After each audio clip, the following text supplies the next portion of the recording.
Shalom amoureux de Jésus-Christ, shalom mes frères et sœurs en Christ. De partout où vous nous suivez, je dis que l'Éternel se souvienne de vous. Bienvenue à cette tranche intitulée Foi sans béquille.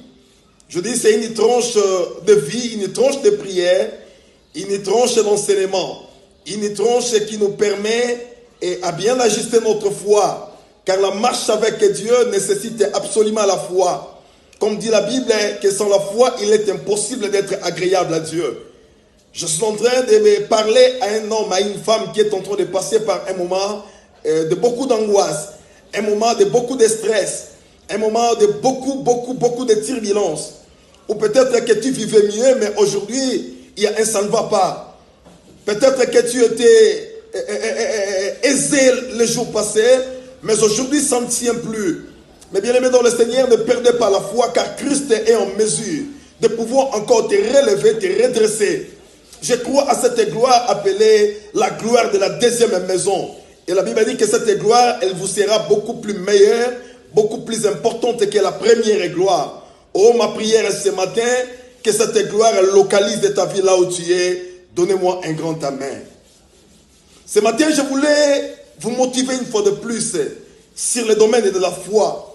Et j'ai compris, bien aimé dans le Seigneur, que la foi, c'est un grand risque. Vous savez, mon thème ce matin, c'est qu'il ne risque rien à rien.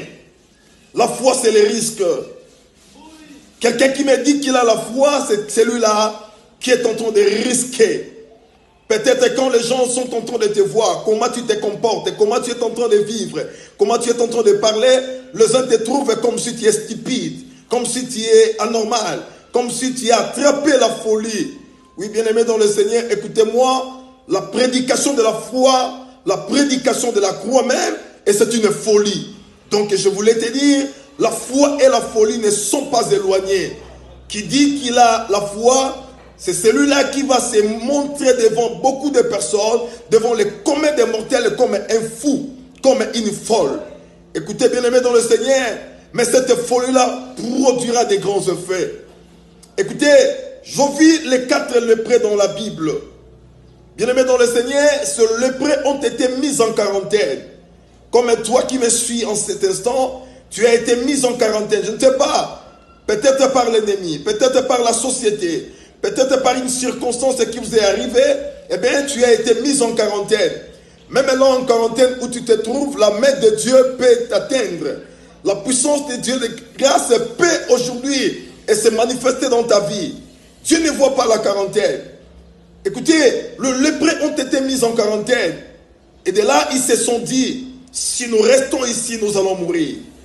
Si nous entrons également dans les camps, on va nous tuer. Mais que devons-nous faire? Bien-aimé, la foi, c'est prendre un risque. Je veux que chacun de nous puisse comprendre ce que je dis à cet instant.